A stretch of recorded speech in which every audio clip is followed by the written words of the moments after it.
Nesta resenha da bola, segunda-feira, dia 9 de março de 2026, iremos destacar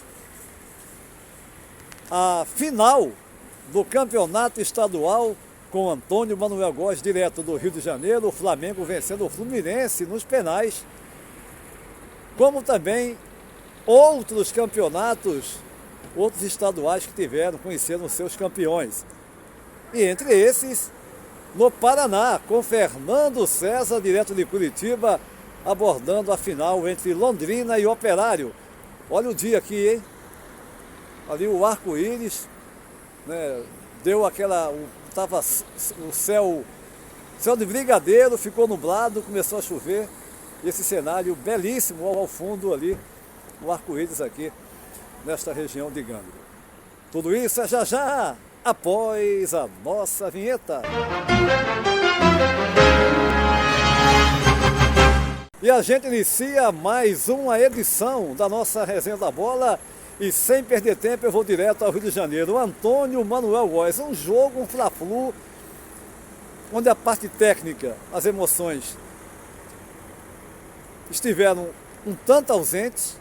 Um jogo muito brigado, sobretudo na segunda etapa, e nos penais o Flamengo venceu, né? Conquistou uma taça finalmente, que é na cobrança da sua torcida após perder duas taças, a Recopa e a Supercopa do Brasil. Hein, Antônio Manuel Góes, um abraço.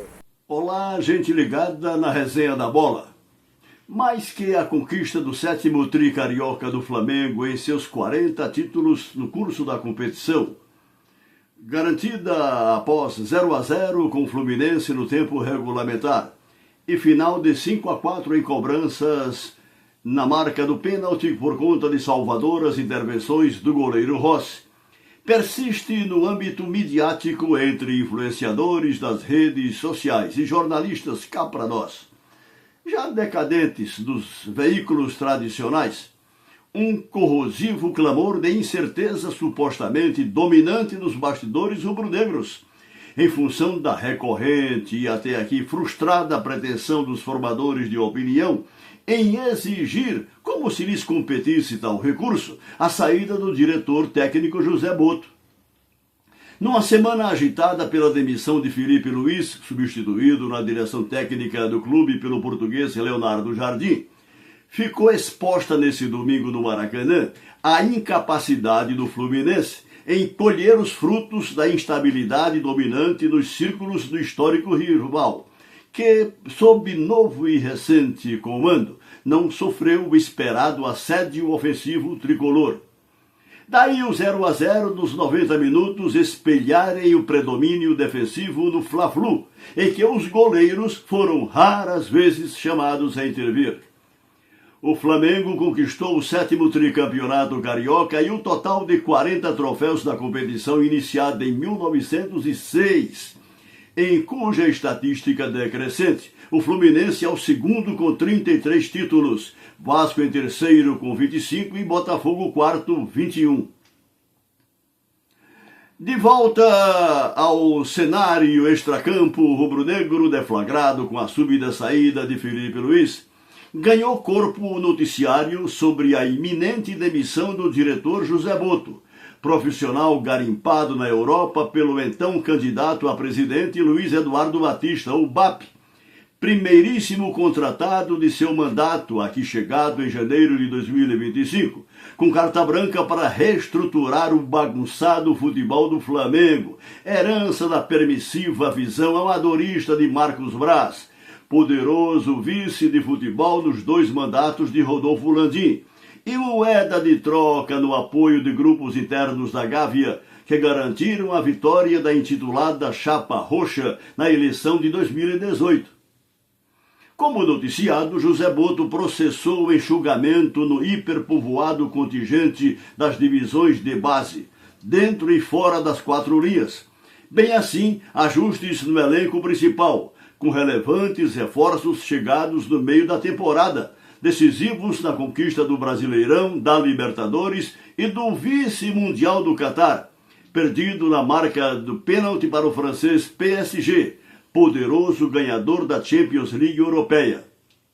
Ocorre que José Fernando Boto, esse é o seu nome completo, é um profissional arredio ao expediente de rotineira troca de figurinhas com a imprensa, diferentemente do antecessor, à luz do processo de profissionalização empresarial implementado pela gestão BAP no Flamengo. Importante relembrar, além do sucesso no campo e bola, os números da receita contábil rubro-negra em 2025, na casa dos 2 bilhões e 100 milhões de reais, 800 milhões acima do ano anterior. Em março do ano passado, a inauguração da Flamengo TV, hoje operada em streaming na internet por 100 experientes profissionais, à frente das câmeras e por trás delas, um empreendimento autossuficiente que, ao final de seu primeiro ano, carregou a receita de 240 milhões de reais. A diretriz gerencial de BAP impôs ao Flamengo rígidas regras na previsão de desempenho em todos os departamentos do clube, cuja detecção sobre descumprimento de metas implicaria imediata mudança dos responsáveis por seu funcionamento. A avaliação sobre a inconsistência do trabalho de Felipe Luiz, na perspectiva da temporada de 2026, segundo expressou o próprio Boto na coletiva de apresentação de Leonardo Jardim, provocou a saída de Felipe Luiz. Sob inovador padrão empresarial, a suscitar previsíveis existências conservadoras, desde sempre vigentes no Flamengo, preservadas pela visão oligárquica de seu quadro associativo detentor de domínio patrimonial, o presidente BAP sabe das eventuais turbulências institucionais, como essa agora, decorrente da exoneração de Felipe Luiz, um ídolo entronizado na galeria desportiva do clube, com reflexos de desconforto e exacerbada revolta na dimensão universal rubro-negra, Antônio Júnior. Tá legal, o Antônio Manuel Góes, direto do Rio de Janeiro, abordando o estadual, a final do estadual entre Flamengo e Fluminense, o Fla-Flu, que foi Flu-Fla, o mando de campo era do Fluminense. Mas agora eu vou dar um pulo até Curitiba, no Paraná. Aí tivemos no Paranaense Londrina e Operário de Ponta Grossa, o segundo jogo, e o Operário campeão nos penais, hein, Fernando? Um abraço. Olá, Júnior, olá, amigos da resenha. E aqui no estado do Paraná, uma final, como a gente diz, do interior. O jogo de volta aconteceu em Londrina, no Estádio do Café, após um empate em 0-0 no jogo de ida em Ponta Grossa, e não tivemos gol também no jogo de volta, ou seja, a partida desse domingo também terminou empatada, sem abertura de contagem, o que levou à decisão do Campeonato Paranaense deste ano para as disputas de pênaltis. E o Operário ficou com a melhor. É a terceira vez que a equipe de Ponta Grossa conquista o título estadual, e com essa conquista o Operário consegue um bicampeonato, o que demonstra que a dupla Atletiba da capital não vem levando muito a sério a competição do nosso estado. E claro que isso causa também uma certa frustração, porque o interior, nesse quesito de campeonato estadual, vem nos últimos campeonatos obtendo a vantagem. Repito, o Operário então conquista o seu bicampeonato depois de levar as disputas para os pênaltis, onde sacramentou por 4-3. Detalhe que quem iniciou um trabalho no comando técnico da equipe do Operário foi justamente o ex-meia Alex, revelado pelo Coritiba, e que começou aí uma carreira de técnico, mas que até agora ainda não deslanchou da forma, em termos de resultados, é como o Alex espera. E depois de ter sido dispensado pela equipe do Operário, o Alex aceitou o convite para ser o treinador do Atlético, né, representante mineiro, para realizar, na expectativa dele agora, um bom trabalho e deslanchar como treinador. Mesmo assim, após a conquista, os jogadores do Operário fizeram questão também de dedicar essa conquista ao Alex, que iniciou o trabalho. Luizinho Lopes, que é o atual treinador e campeão pela equipe do Operário, vem realizando um bom trabalho, pegou o Operário numa situação de lanterna e levou nesse mata-mata do Campeonato Paranaense a essa conquista de campeão.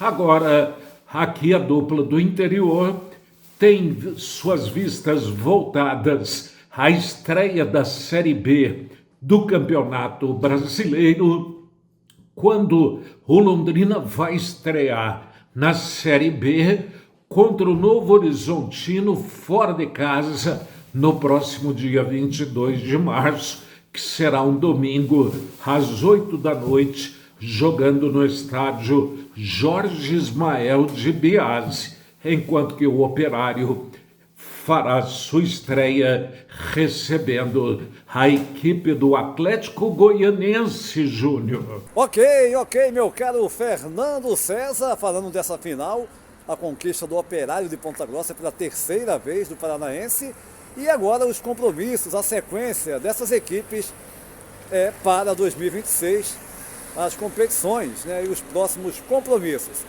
Agora, a lamentar a selvageria. Mas assim, foram vários, não foi um jogo, nem dois. Foram vários jogos onde a selvageria, né, a falta total, né, de bom senso, jogar lá, mas é normal até certo. Não é normal. Quando um jogo descamba para a violência, com socos, pontapés, agressões, é uma atitude totalmente reprovável. A gente viu isso no jogo do Atlético com o Cruzeiro, né? Viu isso também no jogo do Bahia com Vitória, viu isso também na final no jogo do Pernambucano, do Sport com o Retrô. É lamentável, gente. É lamentável. Enquanto não houver punição severa para os envolvidos, a gente vai ver cenas lamentáveis como essa, e não só apenas o futebol a ocorrer nos gramados do Brasil. Esta edição da nossa Resenha da Bola vai ficando por aqui, convidando você para se inscrever no nosso canal, deixar o seu like e compartilhar os nossos vídeos em suas redes sociais. A todos um abraço e até a próxima!